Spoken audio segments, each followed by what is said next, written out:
Hello friends, ನಮಸ್ತೆ. Welcome to Manemagalu looks. ಇವತ್ತಿನ ಈ ವಿಡಿಯೋದಲ್ಲಿ ವಿಶೇಷವಾಗಿ 2025ರಲ್ಲಿ ಗೌರಿ ಗಣೇಶ ಹಬ್ಬ ಯಾವ ದಿನ ಬಂದಿದೆ, ಹಾಗೆ ಯಾವ ಶುಭ ಮುಹೂರ್ತದಲ್ಲಿ ಗಣೇಶನ ಪ್ರತಿಷ್ಠಾಪನೆ ಮಾಡಿದರೆ ಒಳ್ಳೆಯದಾಗತ್ತೆ, ಗೌರಿ ಗಣೇಶ ಹಬ್ಬದ ಹಿಂದಿರುವ ಒಂದು ದಂತಕಥೆ ಏನು, ಮಹತ್ವ ಏನು ಅನ್ನೋದನ್ನು ಈ ವಿಡಿಯೋದಲ್ಲಿ ಸಂಕ್ಷಿಪ್ತವಾಗಿ ತಿಳಿಸ್ಕೊಡ್ತಾ ಇದ್ದೀನಿ.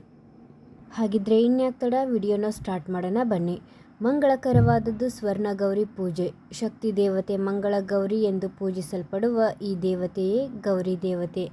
ಗೌರಿ ಉತ್ಸವ ಹಾಗೂ ಗೌರಿ ಹಬ್ಬವನ್ನು ಭಾರತದ ಎಲ್ಲೆಡೆ ಆಚರಿಸಲಾಗುತ್ತದೆ.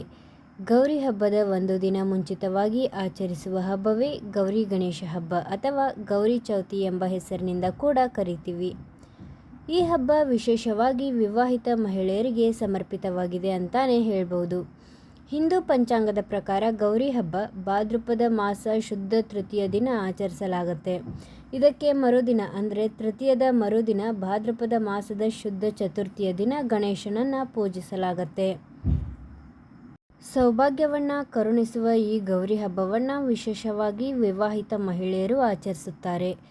ಗೌರಿ ಹಬ್ಬವನ್ನು ಆಚರಿಸೋದ್ರಿಂದ ಸುಖ, ಸಂಪತ್ತು, ಸುದೀರ್ಘ ಜೀವನ, ಸುಂದರ ಜೀವನ ನೀಡೋದಲ್ಲದೆ ಉತ್ತಮ ಪತಿಯನ್ನು ನೀಡಿ ಆ ಸ್ವರ್ಣ ಗೌರಿ ಆಶೀರ್ವದಿಸ್ತಾಳೆ ಅನ್ನೋದು ಬಹಳ ವೈಶಿಷ್ಟ್ಯ ಅಂತಾನೆ ಹೇಳಬಹುದು.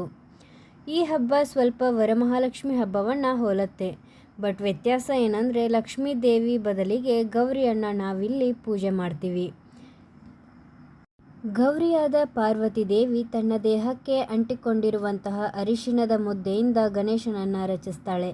ಆ ದಿನವೇ ಗಣೇಶನ ಜನ್ಮದಿನವೆಂದು ಶಾಸ್ತ್ರದಲ್ಲಿ ಹೇಳ್ತಾರೆ. ಆ ಪವಿತ್ರ ದಿನವನ್ನು ವಿನಾಯಕನ ಚತುರ್ಥಿ ಅಥವಾ ಗಣೇಶ ಚತುರ್ಥಿ ಅಂತ ಕರಿತೀವಿ. ಸಮೃದ್ಧಿ, ಬುದ್ಧಿವಂತಿಕೆ, ಶ್ರೇಯಸ್ಸು, ಆಯಸ್ಸು, ಆರೋಗ್ಯ ಹೀಗೆ ಮಂಗಳವನ್ನು ತರುವ ದೇವ ಗಣಪತಿ. ಹಿಂದೂ ಪಂಚಾಂಗದ ಪ್ರಕಾರ ಈ ಹಬ್ಬವು ಭಾದ್ರಪದ ಮಾಸದಲ್ಲಿ ಬರುತ್ತೆ. ಶ್ರದ್ಧಾ ಭಕ್ತಿಯಿಂದ ಗಣೇಶನನ್ನು ಆರಾಧಿಸ್ತೇವೆ. ಬಗೆ ಬಗೆಯ ಹೂಗಳಿಂದ ಅಲಂಕಾರ ಮಾಡ್ತೀವಿ. ಅವತ್ತಿನ ದಿನ ಗಣೇಶನಿಗೆ ಪ್ರಿಯವಾದ ಗರಿಕೆಯನ್ನು 21 ಗರಿಕೆಯನ್ನು ಗಣೇಶನಿಗೆ ಏರಿಸೋದ್ರಿಂದ ಬಹಳ ಪುಣ್ಯ ಬರುತ್ತೆ ಅಂತಾನೆ ಹೇಳಬಹುದು. ಈ ಗೌರಿ ಗಣೇಶ ಹಬ್ಬವನ್ನು ನಮ್ಮ ಮನೆತನದ ಪದ್ಧತಿಗೆ ತಕ್ಕಂತೆ ಅನುಗುಣವಾಗಿ ಅಂದರೆ 1 ದಿನ, 5 ದಿನ, 9 ದಿನ, 11 ದಿನ ಈ ರೀತಿಯಲ್ಲಿ ಆಚರಣೆ ಮಾಡ್ತಾರೆ.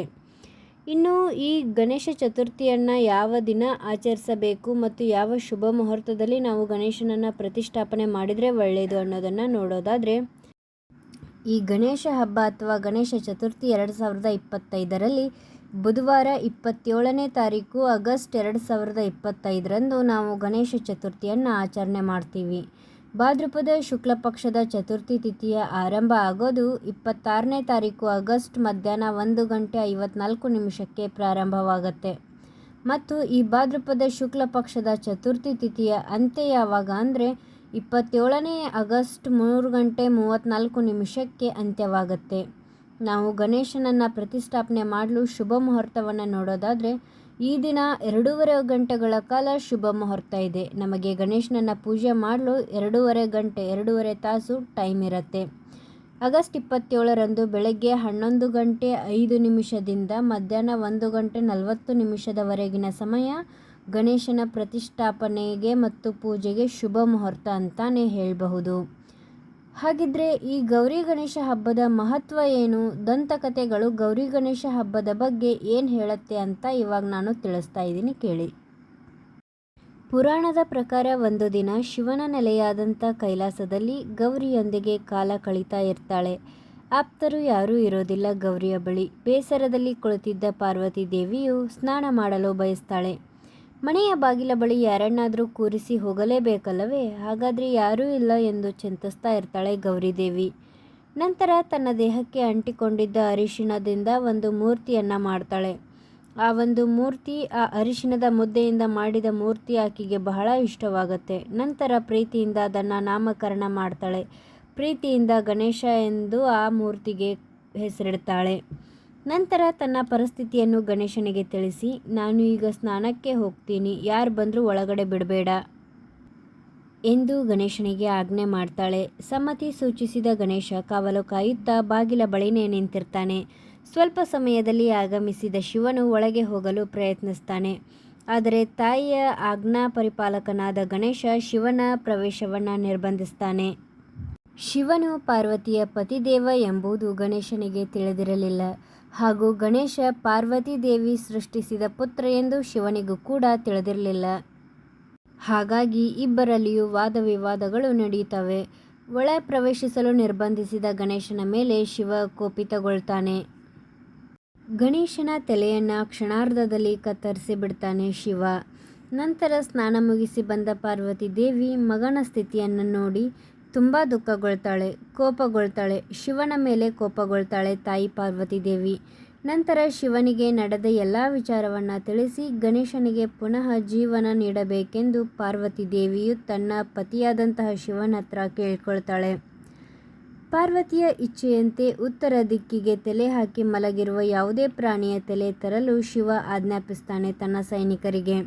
ಆ ಸಮಯದಲ್ಲಿ ಆನೆಯೊಂದು ಉತ್ತರ ದಿಕ್ಕಿಗೆ ತಲೆ ಹಾಕಿ ಮಲಗಿದ್ದನ್ನು ನೋಡಿದ ಸೈನಿಕರು ಅದನ್ನು ಕಂಡ ತಕ್ಷಣವೇ ಆನೆಯ ತಲೆಯನ್ನು ಕತ್ತರಿಸಿ ಶಿವನಿಗೆ ತೆಗೆದುಕೊಂಡು ಹೋಗಿ ನೀಡ್ತಾರೆ. ಶಿವ ಗಣೇಶನ ಕುತ್ತಿಗೆಗೆ ಆನೆಯ ಮುಖವನ್ನು ಜೋಡಿಸಿ ಮರುಜೀವವನ್ನು ನೀಡುತ್ತಾನೆ. ಅನಿವಾರ್ಯವಾಗಿ ಆನೆಯ ತಲೆಯನ್ನು ಕತ್ತರಿಸಿ ಕೂರಿಸಬೇಕಾಗಿರುವುದರಿಂದಲೇ ಗಣೇಶನ ಮುಖದಲ್ಲಿ ಸದಾಕಾಲ ನಾವು ಆನೆಯ ಸೊಂಡಿಲನ್ನು ನೋಡ್ತೀವಿ. ಈ ಗೌರಿ ಗಣೇಶ ಹಬ್ಬ ಕರ್ನಾಟಕದ ಸಂಸ್ಕೃತಿಯ ಅತ್ಯಗತ್ಯ ಮತ್ತು ಮಹತ್ವದ ಭಾಗವಾಗಿದೆ ಅಂತಾನೆ ಹೇಳಬಹುದು. ಗಣೇಶ ಚತುರ್ಥಿಯ ಹಿಂದಿನ ದಿನದಂದು ಗೌರಿ ದೇವಿಯನ್ನು ಪೂಜಿಸುವ ಮೂಲಕ ಗೌರಿ ಹಬ್ಬವನ್ನು ಆಚರಿಸಲಾಗುತ್ತದೆ.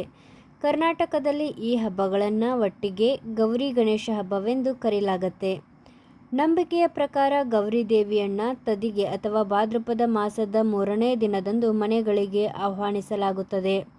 ಅವಳನ್ನು ಹೆತ್ತವರ ಮನೆಗೆ ಕರೆದಂತೆ ಸ್ವಾಗತಿಸಲಾಗುತ್ತದೆ.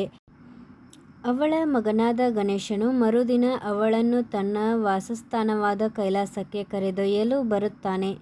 ಆದ್ದರಿಂದ ಈ ಹಬ್ಬಕ್ಕೆ ಗೌರಿ ಗಣೇಶ ಹಬ್ಬ ಎಂದು ಹೆಸರು ಬಂದಿದೆ ಅಂತ ಪುರಾಣಗಳಲ್ಲಿ ಕೂಡ ಉಲ್ಲೇಖ ಇದೆ.